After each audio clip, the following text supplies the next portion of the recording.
There are no exceptions to the children of God. Kaya, alang-alang sa ating kapatiran nasa Norway. Good morning, kapatid, in Norway. Regards to Sister Remy, and how are you there in Norway? Kailan kayo uuwi sa Pilipinas?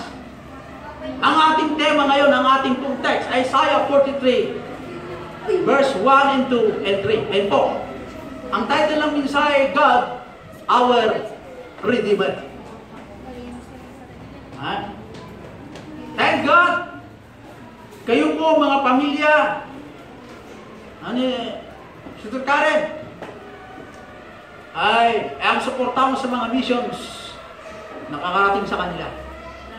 Pagpunta nyo, pagbalik nyo po dito, pagkilala kayo namin sa ating sinusuporta. Sa mga members na sumusuporta sa missions, dagdagan natin ang suporta. Dahil wala na po si Sister Maricar, dapat natin bigyan ng support ang ating choir directress. Bakit? He deserves to be supported. Kahit meron siyang sweldo, anong problema niyang kapatid? Pag-pray natin itong choir directress. Si Maricar wala na. At si Maricar, ipag-pray natin si Sister Maricar na anong kalooban ng Diyos sa kanya, yun po ang masunod. Kung mas higit na ginagamit ng Diyos doon. Let's continue to pray for her. No, ang mahalaga ang ginagamit ng Diyos. Saan man mapunta, ay nagagamit doon. Thank God, nandito ang kanyang magulang. Dalawa lang kanilang anak ang problema sa itong itong kapatid. Bakit dalawa? Ewan ko lang kung bakit dalawa siguro ang hiningi. Dapat 5. Bata pa naman si Brother Efren Kahit malayo, masintado pa Ewan ko kay Sister, ilang taon na si kapatid? 52. Pero sa mukha, hindi 52 Kaya, pag-pray natin, ibig sabihin, sa kalendar, ay nahulog na. Kaya itong si Cesar, Brother Cesar, sa Sister Finalin, pag-pray natin na hindi lang 2, kundi 5 o 10. Yung sino babae, puro malalaki, tamunan na. Hindi, ibig sabihin, 2 lang kanila kung ang pinagkaloob ng Diyos sa kanila. 2 babae, kaya mawawala na ang lalaki, yung tamunan.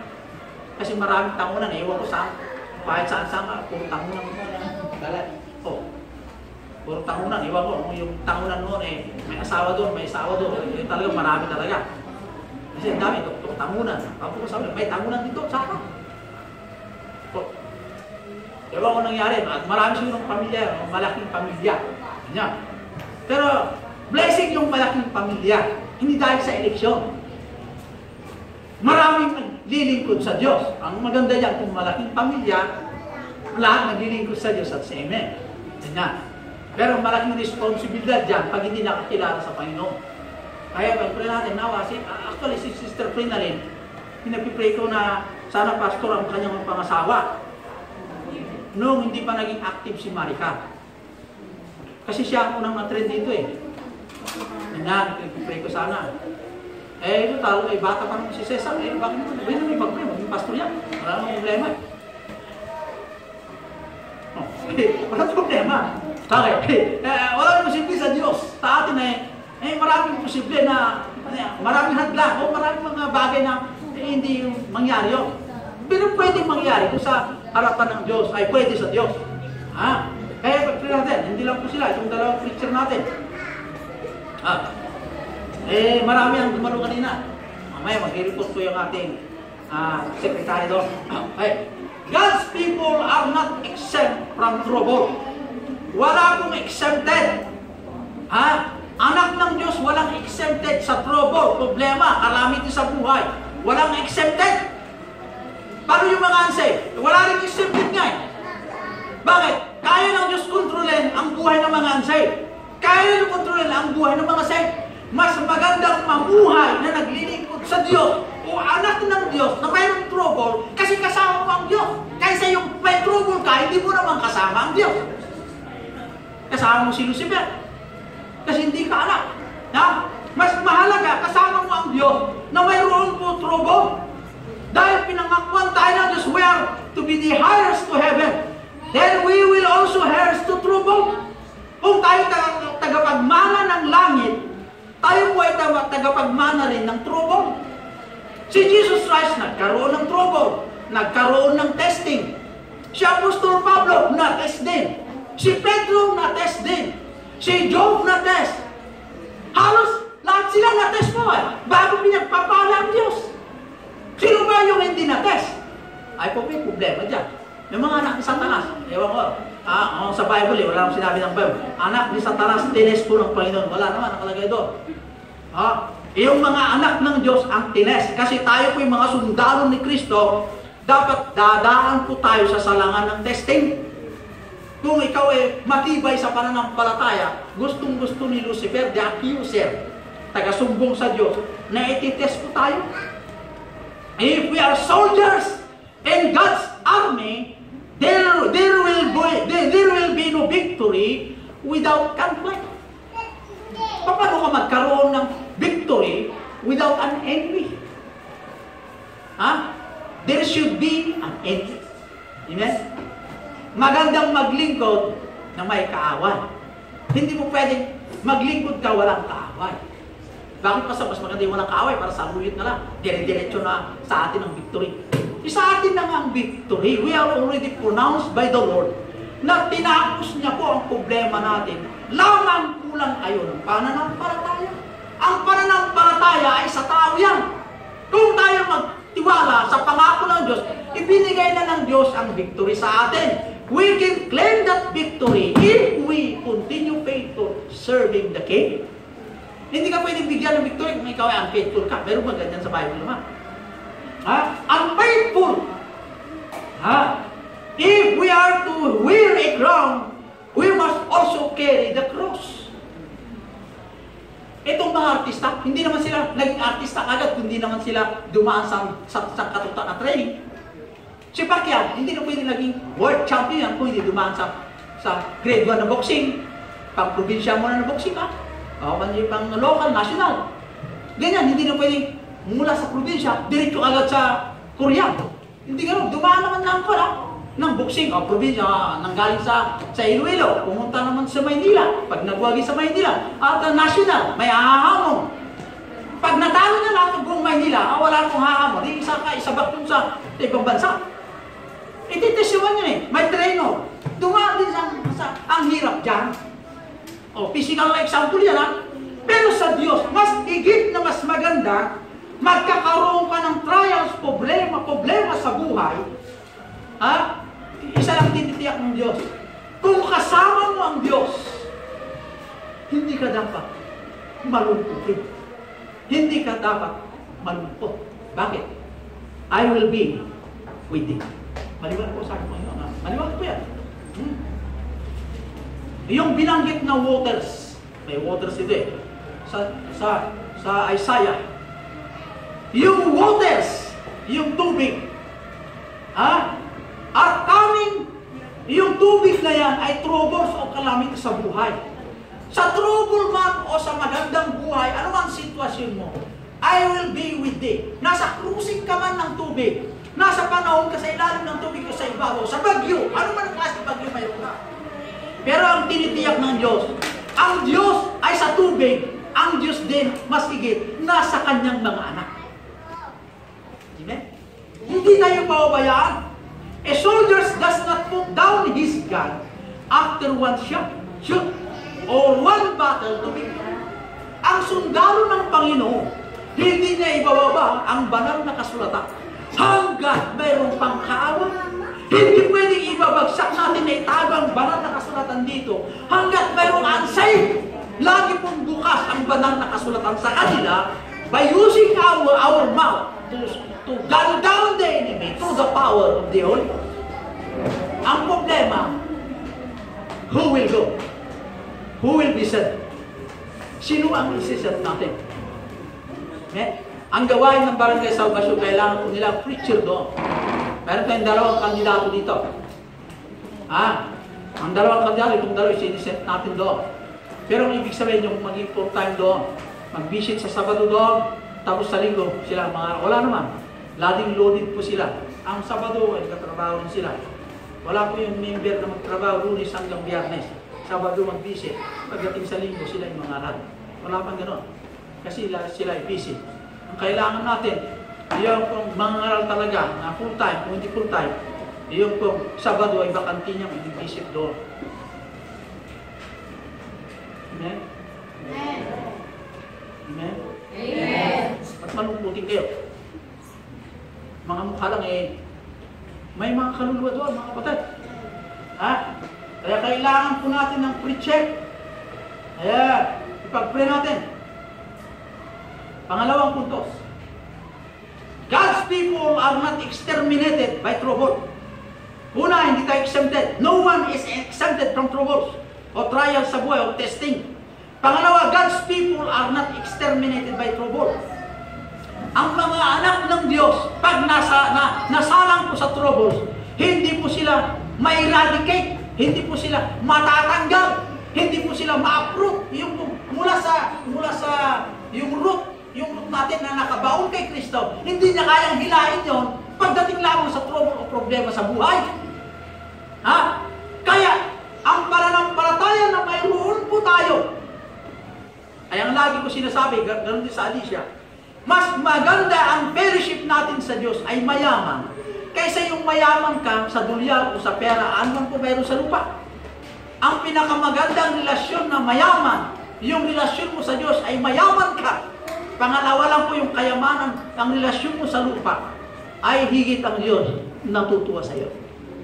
Kasi inuna mo lagi ang Diyos. Pag inuna mo ang sanlibutan, mayaman mo sa pera, your beautiful relationship to God.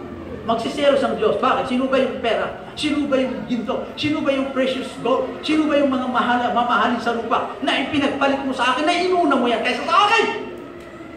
Magsiselos ang Diyos. I am a jealous God of Israel. Ha? Kaya bilang mga anak ng Diyos, wala nang panahon dapat magselos ng Diyos sa atin dahil sa Kanya ang katawag nito na siya ang tumuho sa atin. Kung paano tayo tinabagi, hindi tinubos tayo, hindi bundok ni Kalbaryo. Kung paano tayo tinabagi, He is the owner. Wala tayong karapatan na i-direct, maging manager sa katawang ito according to our own ways. It should not be. It is God's direction should control this vessel. Kasi nasa Kanya ang pagkain, nasa Kanya ang protection, nasa Kanya ang lahat na i-provide na dito na hindi natin kayang kontrolin ang katawang ito. Are you with me? Amen.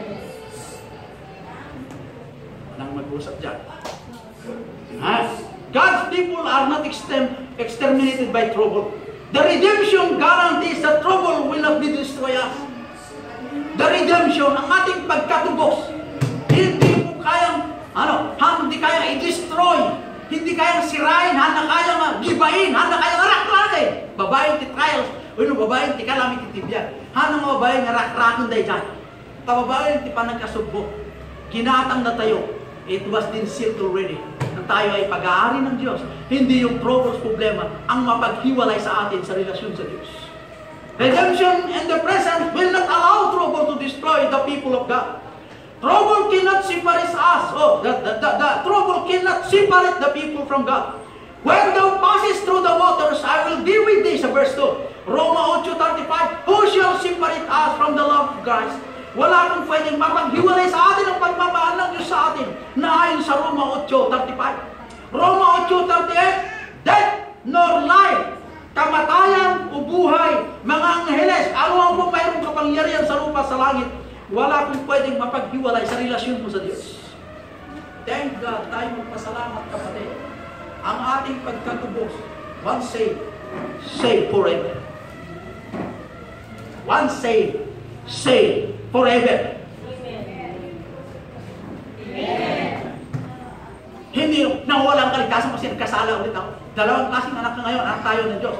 Kung ikaw ay anak ng Diyos, anak na disobedient child, anak na obedient child. Pag obedient child, I will bless thee. Pag disobedient, I will chastise thee. Maliwanag po ang sabi po ng Panginoon. Kaya, wala kang pwedeng mapaghiwalay sa atin. Ano man po ang kapangyarihan na mayroon sa lupa. Si Satanas man ang kumilos o Satanas man ang gagawa ng parang para tayong may hiwalay sa Diyos. Kailanman hindi na pwedeng iiwalay ang pagmamahal ng Diyos sa atin. Nasa Bible yan eh. Nasa Bible po. Nasa Roma 8:38. Basahin niyo po yan. Sa Roma 8:29, we should go forward according to God's plan. And it's timetable. Kasi nga po Diyos, hawak niya ang oras. Hindi ang oras ang susundin ng Diyos. Tayo sinusunod natin ang oras. Alas 11 na pala, malapit ang kainan. Mamaya, alas 3 na, ay kailangan magmerienda. Mamaya, alas 6 ay kailangan kumain ng dinner. Tayo sumusunod sa oras. We obey the ang sabi ng Bible, ang oras ang sumusunod sa atin, sabi ng Diyos. Ang araw, sumusunod sa Diyos, hindi ang Diyos ang sumusunod sa schedule ng araw. Ang araw ang sumusunod sa Diyos. Magpasalamat na tayo yung araw eh. Hindi natin napapakinggan ng salita ay sumusunod sa Diyos. Ang mga bidwen, sumusunod sa Diyos. Magpasalamat tayo, mayroon tayo napakabait na Diyos. Maraming naglilingkod sa Diyos, pero sa maling paraan. The Bible says, if you receive Jesus Christ being personal Savior Lord, ang sabi po ng Bible, binigyan ka ng buhay na walang hanggan. Ang problema sa atin, ang surrendered life ka, hindi mo sinusuko ang buhay mo. Gusto mo, ang buhay mo gusto mo ikaw ang maging manager. Ang kalahating buhay mo sa Diyos, yung kalahati sa'yo, hindi po pwede. Buong buhay mo, surrender mo sa Diyos. And God bless you. Trouble should not be scorn the people of God.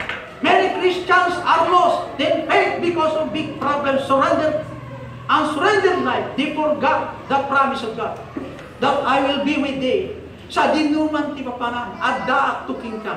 Di ka problema ti darong, di ka problema ti calamity ti biyag. Ta addaak tuking ka. No adda ni Apo Diyos ti calamity ti biyag. Handa tayo mabaybayan. Pangako ni Apo Diyos na dyan. Kaya God's people are not exterminated sa magitan lang ng problema sa buhay. Kaya members, I challenge you bago tayo magtapos. Redemption is the prospect and the prospect, I should say, will not allow trouble to delay the people of God. Verse 5. At ang sabi niya, fear not. For I am with thee. I will bring thy seed to increase in the land of Israel. Amen. Kaya tingnan nyo, ang gusto ng Biblia, parating sa atin, lukunan ni Apo Diyos nga, dagutin ka, handa tayo mabagbayan. No, apay nga binaybayan, handa tayo, when ata sinurot mo mo, di kayat mo. Kunan ni Apo Diyos, no sumurot kayo, ti pagayata, i-direct ko, ti biyagyo, adaan kayo pa iti protection, adaan kayo pa iti provided all your needs, spiritual food, physical food, at kung may problema ka, adaakin ka. Maligapit ka dyan. Kasi dyan, disobey ka, di kaya't mo di masurot, ang problema ka, hindi ka. Bakit? Kung tama ka, mali ang Biblia. Kung tama ang Bible, mali ka. Wala po yung disobedient child. God bless a disobedient child. Hindi ka rin. Obey first. Before you obey. Sabi ng military mo. Obey before you are blessed. Bilang sundalo ng Panginoon, go! I will be with you. Nung di masang-saan, pinak na bantay. Ani bantay, sumurot di baga. Nagkakapos man. High mountains, sumurot ka na. Apay ko na, ni Jesus Christ ko kayo, pinatal na di bagyo. Nagtang na ka bagyo, takma. Angin nagtang na ka, nagtang na ka ba? Milagro sa atin, we cannot explain well. Pero, milagro sa atin, that is a strength lang. Banyagang salita. Salita lamang nagawa. Na hindi ginagawa sa lupa. Kaya, members, I challenge you from the message of God. To stay faithful, there is a blessing. Yung blessing na i-preserve sa atin. If we stay faithful. Bilang sundalo o anak ng Diyos, mayroong troubles, mayroong test. If you fail because of lack of faith, kaya nga, mahalaga sa atin tumibay tayo ng pananampalataya. Ang pananampalataya ay tumibay by grace sa magitan ng salita ng Diyos. It is only by the word of God, by grace, na tayo po'y lumago sa pananampalataya, not our own sight. Ang problema sa atin, Maminsan tayo amangan, iti spiritual tayo, iti eksapa, malam-awan tayo, Wednesday awan tayo. Umay man hindi Domingo, umisan ka ng mangan. Samantalang physical food, 3 beses ka kumain. Kumain ka tigsapa, tanghali, malaw. Noong kamangan ti buong araw, tangatog trabaho. Malungkot ka na, nangihin ang katawan. Kailangan niyang physical food. Spiritual nga, amo pa ganano ti spiritual, yung may ito ni Satan nga. Tanong ni Satan kitain niyo yung weakness mo, doon tumira. Dahil sa kalilimbag ng pera, sa paghahanap ko ng mag-ipon ng malaking pera, napabayaan yung mayroon doon, na mayroon tayong dapat obligasyon doon. Ayaw mo at hindi. Ang sabi ng banal na kasulatan, yung obligasyon natin sa Diyos ay dapat natin ibigay. Ano yung obligasyon? Itong vessel na ito, itong katawan, itong pag-aari ng Diyos. You have no any business to use this vessel according to your own ways. It should be in God's ways. Bakit hindi nasusunod ang Diyos sa katawan ito? Dahil ikaw ang manager sa buhay mo. Pag nagkaroon ka ng problema, i-blame mo ang Diyos. Sabi ng Diyos, obey my words. At makatagpo ka ng pagpapala. Una sa lahat, sinisihin natin ang Diyos. Huwag natin sisihin ang Diyos. Don't blame yourself, blame yourself. Kasi may pangako ng Diyos. If you obey His word, there is a blessing. If you obey not, there is a curse. Nasa atin ang pagpipili. Kagiti obey, matitigas na ulo, hindi nakikinig sa magulang. At sinabi ng Diyos, children, obey your parents, matigas ang ulo. Ang kaaway mo ay ang Diyos. Hindi pa ang magulang. Unang kaaway mo ay nag-utos. Pag sinabi ng Bible, kayong mga asawa, ang head ng family, lalaki. Pag ikaw ay hindi ka masunurin, kaaway mo muna ang Diyos. Maraming mga babae ngayon, matatapang kaysa sa mga men. Pero sabi ng Bible, ang lalaking head ng family. Kaya pinag-aralan man wala yung lalaki, siya pa rin ang nasa kanya yung nakabalikat na head. Kung bakit ka sumusunod sa lalaki, because you love the Lord. Kaya sumasaludo ka sa lalaki. Because you love first the Lord. Kung mahal mo lalaki dahil pogi, pangalawa ang Diyos, mawala ang pagmamahal mo sa kanya dahil tatanda yan. Mawala ang kagandahan. Pero pag mahal mo ang Diyos, magbago man ang mukha mo, mamahalin pa rin kita. Ganun dapat. Amen? Amen. Marami ngayon mga lalaki, tumitingin ng magaganda. Ay, kung yan ang that is worldly care, worldly love. Pero pag mahal mo ang Diyos, hindi nagbabago pagmamahal mo ang Diyos. Mahalin mo ang iyong asawa. Bakit? Kasi ibinigay sa iyo ang Diyos ang iyong asawa. Mr. as a Mrs. Amen? Amen? Kaya I-challenge you, mga ladies. Maraming mga ladies bumangira dito huwag kayong bumangira. Maganda ang bumangira kung ang iyong bala ay mula sa Bible. Maraming mga ladies bumangira, worldly bullet. Vanity is vanity. Pag ang bulit mo nagmula dito, God will be pleased. Dahil ang kaligtasan ang iservo sa mga tao. Pero sayang ang buhay mo kung hindi mo binahagi ang simpleng paraan ng kaligtasan sa mga tao unsaved. Sa mga tao nasa kapaligiran mo at hindi mo sinir sa kanila. Sayang lang ang buhay mo. Malapit na tayo magtapos sa sanlibutan ito. Hindi natin kayang abutin ng 100 na edad.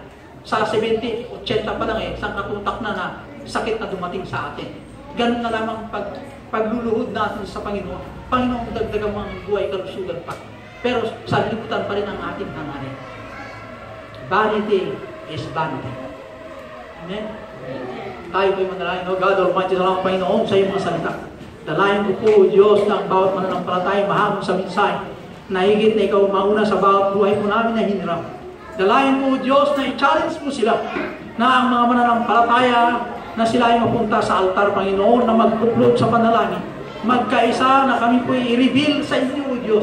Dahil kanya-kanya kami ng problema. Kanya-kanya kami ang hinaing. Hindi ko alam ang kanilang problema, O Diyos, but I commit unto them. At men, andito sa upstairs, andito mga ladies dito sa downstairs. Tayo po ay pumunta dito sa harap at tayo po manalangin. Kung ikaw ay hindi paligtas, hindi mo sigurado ang langit. Itaas mo ang iyong kamay, Pastor. I am not sure in heaven 100%. Meron doon sa bisita namin. Sa mga bisita ko na, meron tayong bisita. Okay? Pag tayo po ay sigurado sa langit na, at tayo po ay mag-pray, panalangin natin ang bawat pananampalataya. Tayo po ay sumandaling mga langit. At ang panahon ng ating eleksyon, pag-pray natin ang nakaupo. Kung ikaw ay hindi nabutusan, hindi po wala pong pagsagot ng panalangin tayo manalo, may purpose ang Diyos higit sa lahat sa ating buhay. Sinimpi ka ng Diyos sa iyong mong hangarin. Balang araw ay makaupo po sa hanay po ng gobyerno. Mayroong purpose ang Diyos. Mas higit sundin natin ang kalooban ng Diyos kaysa sa atin.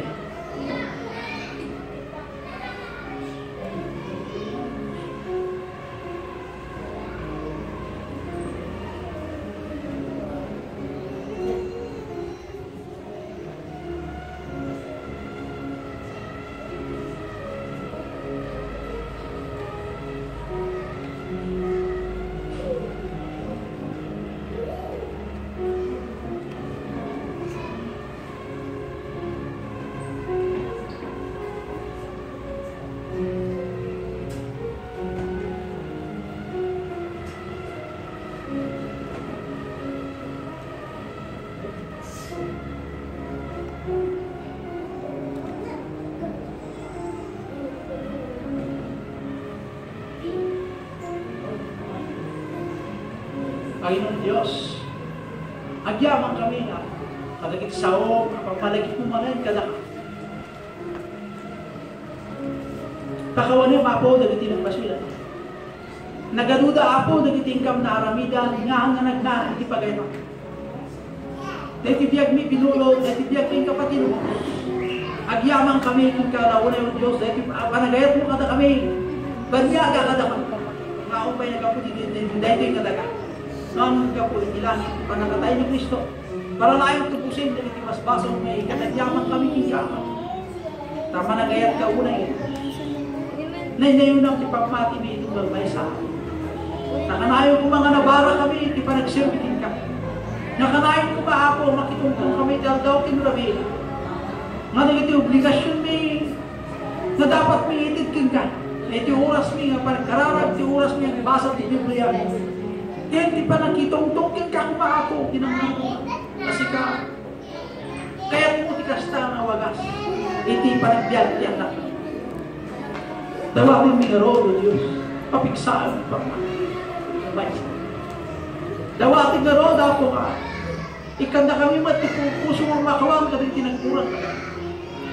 Ikanda kami pa itindaway ako. Magna kami kumang napipilihan pa itumakiservi. Talaga iti bendisyon, at dada ako iti iman. May salayan mo hudyat mo bumagsak ka na. Maapay ka hanang masubatan na iti karalat na ito. At dati kayat mo pailang ako, ay pararamit ka na kami. At dapay lang ako, ti kayat mo nga, iplano ka nagbiyak kong galmaysa. At dapay lang ti kayat mo nga, dapat pinarabi din apat kami, ikasta. Nakasagana kami, talaga iti bendisyon dito. Ako na po't ako, upam tigdagang, upam tibaknan. Titin mo kada kami ako, iti adda, mabaknan mo, Diyos. Kada ginikaya mo yung paglayan. Sa ako maako masumubra. Tabaka, mapungaw ka mo, isa. Tawagin niya ro, Diyos. At upay ko mati kararwa, may salakan tingin nga sa patyok, sa tamay, titibaran ka sa basyo. Kabayan, parang kusan mo, kadagit di mananampalataya. Kadagit di kakapsat, ipambati ako, mabindisyon na pida. Dahil di mission, o Diyos, suportahan ng mga. Nagyamang kami, kadagit di members ng suportahan mission. Nagyamang kami, kadagit di members sa faithful giving. Nagyamang kami mga, kadagit di Almighty Alta. I pray, O God, to bless them. To answer their prayers according to their laws. Ang panalangin, Panginoon. Tangunaan mo kami. Bless us, Father. In Jesus Christ, I pray. Amen. Lahat po magsibalik sa mga kuha.